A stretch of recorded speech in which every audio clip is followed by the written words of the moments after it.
विद्यार्थी मित्र हो, युरोपीय वसाहतवाद या प्रकरणामध्ये आपण युरोपीय वसाहतवाद या तिसऱ्या उपघटकाविषयी विचार करत आहोत.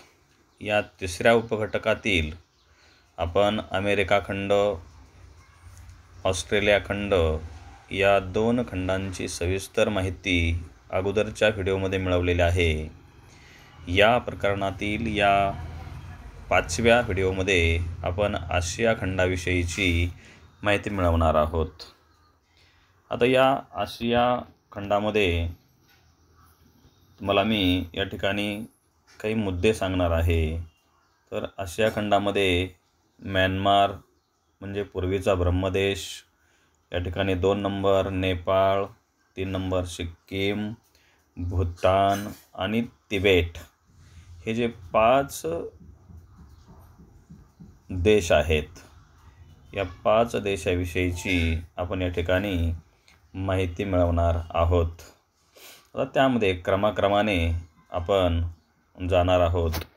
हा जो व्हिडिओ आहे तो म्यानमार या पहिल्या घटकावरती, आशियातील या पहिल्या घटकावरती होणार आहे. म्यानमार म्हणजे पूर्वीचा ब्रह्मदेश किंवा बर्मा. त्यानंतर या म्यानमारमध्ये किंवा ब्रह्मदेशामध्ये जे 3 युद्ध झाले, पहिले ब्रह्मयुद्ध, दुसरे ब्रह्मयुद्ध आणि तिसरे ब्रह्मयुद्ध, याविषयीची आपण सविस्तर माहिती मिळवणार आहोत. आता त्यानंतर प्रत्यक्षात आपण त्याच्या अभ्यासाला सुरुवात करणार आहोत. बघा, आशिया खंडामध्ये या 5 घटकांचा विचार आपण करणार आहोत.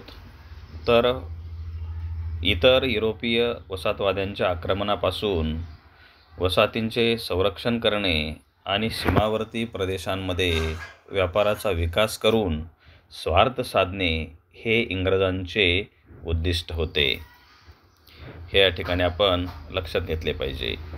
आता म्यानमार, प्रामुख्यानं म्यानमार भारताचे ईशान्येकडील शेजारी राष्ट्र म्हणजे म्यानमार.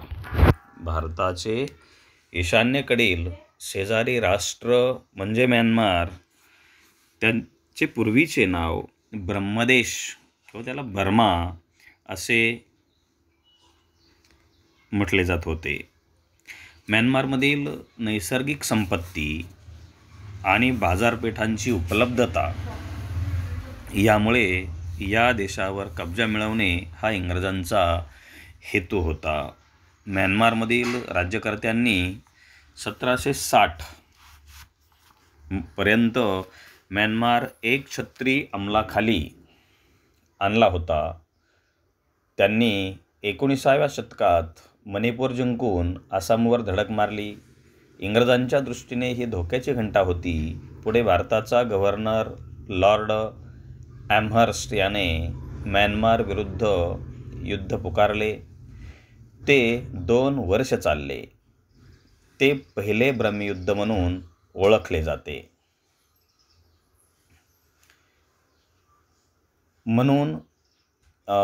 जाते. या युद्धात इंग्रजांच्या आरमाराने रंगून किंवा यॉगॉन बंदर जिंकून घेतले.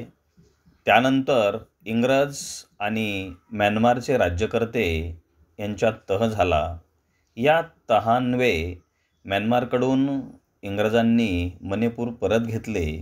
तसेच म्यानमारचा किनारी प्रदेश आणि तेथील जंगल, खनिज संपत्ती इंग्रजांच्या ताब्यात आले. इंग्रजांनी म्यानमारकडून लष्करी भरपाई म्हणून मोठी रक्कम वसूल केली. ब्रह्मदेशची तत्कालीन राजधानी ॲव्हा येथे इंग्रज रेसिडेंट नेमण्यात आला. दुसरे ब्रह्मयुद्ध लॉर्ड डलहौसीच्या काळात लढले गेले. म्यानमारमध्ये राहणाऱ्या 2 इंग्रज नागरिकांना म्यानमार प्रशासनाने दंड ठोठावला. डलहौसीला हस्तक्षेप करण्याचे जणू कारणच मिळाले. डलहौसीने जॉर्ज लॅम्बर्ट या अधिकाऱ्याच्या नेतृत्वाखाली फौजा पाठवून युद्ध पुकारले. ब्रह्मी सैन्याचा पराभव केला. रंगून किंवा त्याला काय म्हणतात यॉगॉन, त्यानंतर पेगूला बेगो असं म्हणतात. त्यानंतर प्रोम ही ठिकाणे इंग्रजांनी जिंकून घेतली. पेगूचा प्रदेश इंग्रजांनी त्यांच्या साम्राज्यात विलीन केला. या विजयामुळे इंग्रजांचा म्यानमारच्या किनाऱ्यावरील प्रभाव वाढला. म्यानमार विरुद्धच्या या लढाईत इंग्रजांच्या सैन्यात भारतीय सैनिकांचा समावेश होता. या युद्धाच्या खर्चाचा भारसुद्धा भारतीयांवर टाकण्यात आला. तिसरे ब्रह्मयुद्ध 1885च्या सुमारास हे तिसरे ब्रह्मयुद्ध झाले. या युद्धासाठी ब्रह्मी सरकारचा फ्रान्सशी वाढत चाललेला संपर्क हे एक कारण होते. फ्रेंचांनी व्हिएतनाम म्हणजे इंडो चायना मध्ये स्वतःचे प्रभाव क्षेत्र निर्माण केले होते. इंग्रजांना संभाव्य धोक्याची कल्पना आली. त्यापूर्वी म्यानमारचा राजा थिवा याने इटली व जर्मनी या देशांशी व्यापारी करार करण्याचा प्रयत्न केला. त्याने फ्रान्सशी व्यापारी करार केला. अशातच थिवा राजाने बॉम्बे बर्मा ट्रेडिंग कॉर्पोरेशन या ब्रिटिश व्यापारी संस्थेला दंड ठोठावला. लॉर्ड डफरिन याने म्यानमारशी लढण्यासाठी सैन्य पाठवले. या युद्धात इंग्रजांनी मंडाले हे शहर जिंकले. थिवा राजा इंग्रजांना शरण आला आणि उत्तर म्यानमार इंग्रज साम्राज्याचा भाग बनले. 1935च्या कायद्यान्वये इंग्रजांनी म्यानमार भारतापासून वेगळा केला. भारतीय स्वातंत्र्य लढ्यापासून प्रेरणा घेऊन जानेवारी 1948मध्ये म्यानमार स्वतंत्र झाला. अशा पद्धतीनं म्यानमारविषयीची जी काही माहिती आहे ही माहिती आपल्याला सांगता येईल. आता विद्यार्थी मित्रो, या ठिकाणी हे जे म्यानमार आहे या म्यानमारवरती अनेक प्रश्न विचारले जातात. आता या प्रश्नामध्ये तुम्हाला मी काही प्रश्न सांगणार आहे आणि त्या प्रश्नांची उत्तरंसुद्धा आपण लगेच पाहणार आहोत. तर त्यामध्ये पहिला प्रश्न असा आहे की म्यानमार वसाहतीच्या स्वातंत्र्याची माहिती लिहा. म्यानमार वसाहतीच्या स्वातंत्र्याची माहिती लिहा असा प्रश्न आहे. आता आपल्या प्रश्नपत्रिकेमध्ये दिलेल्या मुद्द्यांच्या आधारे पुढील प्रश्नांची सविस्तर उत्तरे लिहा असा प्रश्न येत असतो. त्यामध्ये म्यानमार वसाहतीच्या स्वातंत्र्याची माहिती लिहा आणि मुद्दे दिलेले असतात. पहिले ब्रह्मयुद्ध, आकडा ब, दुसरे ब्रह्मयुद्ध क, तिसरे ब्रह्मयुद्ध आणि त्याचे उत्तर आपल्याला लिहायचे असतात. आता या ठिकाणी या प्रश्नाचे उत्तर मी तुम्हाला सांगणार आहे.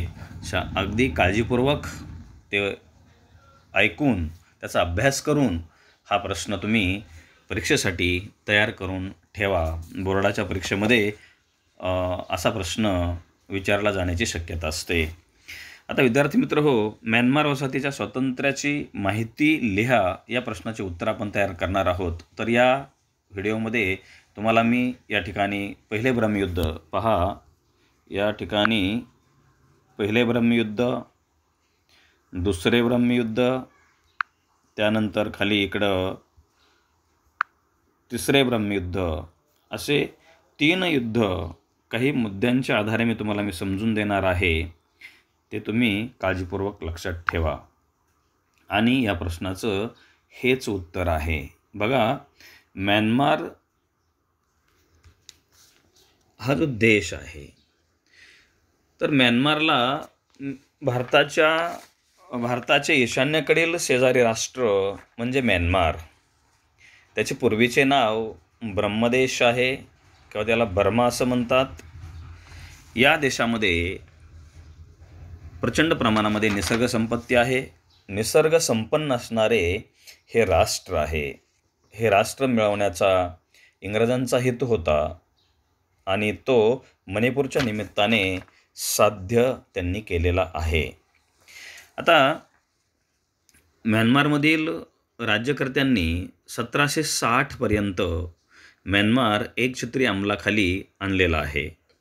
आता म्यानमारचा जो राजा आहे हा थिबा राजा आहे, हे आपण या ठिकाणी लक्षात घेतलं पाहिजे. बघा की या म्यानमार वसाहतीच्या स्वातंत्र्याची माहिती लिहित असताना पहिले त्या ठिकाणी आपल्याला थोडं प्रस्तावना द्यावी लागते की भारताच्या ईशान्येकडील म्यानमार, त्याला ब्रह्मदेश असं म्हणतात, हे निसर्गसंपन्न असणारे राष्ट्र आहे आणि हे राष्ट्र मिळवण्याचा इंग्रजांचा हेतू होता आणि तो हेतू त्यांनी मणिपूरच्या निमित्ताने पूर्ण केलेला आहे, साध्य केलेला आहे. आता या ठिकाणी पहिले ब्रह्मयुद्ध बघा की 19व्या शतकात म्यानमारने मणिपूर जिंकून आसामवर स्वारी केली. आता नंबर 2 की पुढील धोका ओळखून भारताचा गव्हर्नर लॉर्ड ॲमहर्स्ट याने म्यानमार विरुद्ध युद्ध घोषित केले. 3 नंबर, या युद्धात इंग्रजांच्या आरमाराने रंगून बंदर जिंकून घेतले. 2 वर्षे हे युद्ध चालले. या युद्धाला पहिले ब्रह्मी युद्ध असे म्हणतात. आणि 5वा मुद्दा आहे की शेवटी एक तह झाला आणि इंग्रजांनी मणिपूर परत घेतले. म्यानमारचा किनारी प्रदेश व जंगल आणि खनिज संपत्ती ताब्यात घेतली. लष्करी भरपाई वसूल करून इंग्रजांनी ब्रह्मदेशाची राजधानी ॲव्हा येथे आपला रेसिडेंट नेमला. अशा पद्धतीनं पहिल्या मुद्द्याचं आपल्याला विवेचन करावं लागणार आहे, माहिती सांगावी लागणार आहे. हे झालं पहिले ब्रह्मयुद्ध. आता दुसरे ब्रह्मयुद्ध, त्यामध्ये तुम्हाला मी 4 मुद्दे सांगणार आहे. बघा पहिला मुद्दा म्यानमारमध्ये, बघा दुसरे ब्रह्मयुद्ध कुठं आहे, पॉईंट एका इथं मी तुम्हाला दुसरे ब्रह्मयुद्ध याविषयीची माहिती सांगणार आहे. त्यामध्ये एकूण 4 पॉईंट आहेत.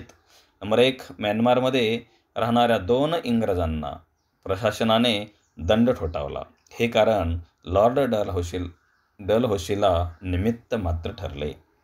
2 नंबर की त्याने जॉर्ज लॅम्बर्ट या अधिकाऱ्याच्या नेतृत्वाखाली पाठवलेल्या सैन्याने ब्रह्मी सैन्याचा पराभव केला. 3, रंगून, पेगू, प्रोम ही ठिकाणे इंग्रजांनी जिंकली. पेगूचा प्रदेश इंग्रज साम्राज्यात विलीन केला. 4, या दुसऱ्या ब्रह्मयुद्धातील विजयाने इंग्रजांचा म्यानमारच्या किनाऱ्यावरील प्रभाव वाढला, हेही आपल्याला या ठिकाणी सांगावं लागेल. एकंदरीत जर विचार केला तर पहिले ब्रह्मयुद्ध झाल्यानंतर दुसरे ब्रह्मयुद्ध याविषयी आपण या 4 मुद्द्यांच्या आधारे माहिती मिळवलेली आहे. त्यानंतर तिसरे ब्रह्मयुद्ध, आपल्या प्रश्नामधील जो तिसरा मुद्दा आहे तो आहे तिसरे ब्रह्मयुद्ध. त्यामध्ये एकूण 5 मुद्दे तुम्हाला मी सांगणार आहे. बघा त्यातला पहिला मुद्दा आहे, बघा तिसरे ब्रह्मयुद्ध कुठं आलं, या ठिकाणी क आकडा दिलेला आहे. तिसरे ब्रह्मयुद्ध याच्यामध्ये 1, 2, 3, 4 आणि 5 हे 5 मुद्दे पूर्ण झाल्याच्या नंतर तिसरे ब्रह्मयुद्ध पूर्ण होणार आहे. बघा त्यातला पहिला मुद्दा, तिसरे ब्रह्मयुद्ध 1885 साली झालेल्या या युद्धाला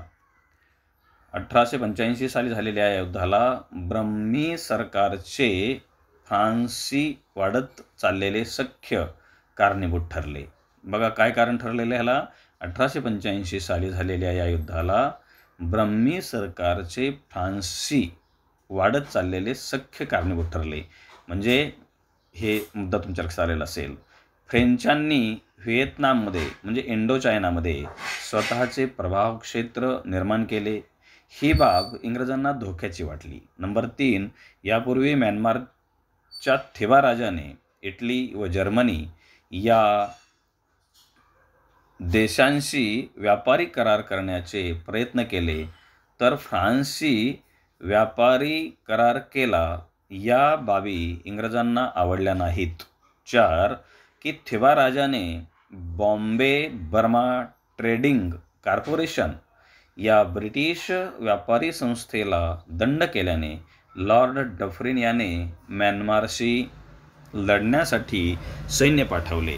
आणि शेवटचा मुद्दा या ठिकाणी आहे की या तिसऱ्या ब्रह्मी युद्धात इंग्रजांनी म्यानमार जिंकले, हे या ठिकाणी आपल्याला सांगावं लागेल. विद्यार्थी मित्र हो, मी तुम्हाला या ठिकाणी आपल्या दुसऱ्या प्रकरणामधील जो तिसरा उपघटक आहे त्याच्यामधील जो तिसरा मुद्दा आहे आशिया खंड, या आशिया खंडामध्ये जो पहिला मुद्दा आहे म्यानमार, त्याला पूर्वीचा ब्रह्मदेश, आणि त्याच्यामध्ये जे काही 3 प्रकारचे पहिले ब्रह्मयुद्ध, दुसरे ब्रह्मयुद्ध, तिसरे ब्रह्मयुद्ध झालेले आहेत, याविषयीची सविस्तर माहिती आणि याच्यावरती जो काही प्रश्न तयार होतो, या प्रश्नाचं उत्तरही या ठिकाणी तुम्हाला मी सांगितलेलं आहे. याशिवाय स्वाध्यायासाठी तुम्हाला एक प्रश्न मी देणार आहे की वसाहतींच्या स्वातंत्र्य लढ्यात, विद्यार्थी मित्र हो प्रश्न नीट ऐका, की वसाहतींच्या स्वातंत्र्य लढ्यात म्यानमार म्हणजे पूर्वीचा ब्रह्मदेश कंसात लिहा आणि भारत यांचा संबंध कोणकोणत्या कारणांनी आला, तर त्याचं एक 2-3 मुद्द्यामध्ये तुम्हाला मी उत्तरही सांगणार आहे. बघा, 19व्या शतकात म्यानमारच्या राजाने भारताचा मणिपूरचा प्रदेश जिंकून आसामपर्यंत धडक मारली होती.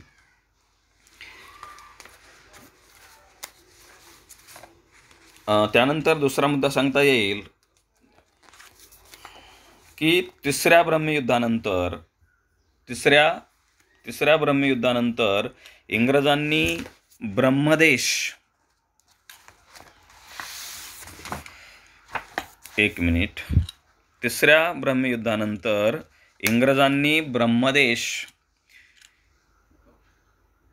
तिसऱ्या ब्रह्मयुद्धानंतर इंग्रजांनी ब्रह्मदेश जिंकून थिवा राजाला महाराष्ट्रातील रत्नागिरी येथे अखेरपर्यंत ठेवले होते. 1857च्या उठावानंतर दिल्लीचा बादशाह बहादूर शाह याला इंग्रजांनी ब्रह्मदेशातील एगॉन येथे अखेरपर्यंत ठेवले होते. रत्नागिरी जिल्ह्यात जन्मलेल्या लोकमान्य टिळकांना ब्रह्मदेशातील मंडालेच्या कारागृहात 6 वर्ष ठेवले होते. नेताजी सुभाषचंद्र बोस यांनाही इंग्रजांनी मंडालेच्या तुरुंगात ठेवले होते. भारताचा एक भाग बनलेल्या ब्रह्मदेशाला इंग्रजांनी 1935च्या कायद्याने भारतापासून वेगळे केले. अशा रीतीने भारत व म्यानमार या वसाहतींच्या स्वातंत्र्य लढ्यात दोन्ही राष्ट्रांचा विविध कारणांनी संबंध आला होता, हे या ठिकाणी आपल्याला सांगता येईल. अशा पद्धतीनं दोनही प्रश्न या ठिकाणी पूर्ण केलेले आहेत. यावर अनेक प्रश्न विचारले जातात. धन्यवाद.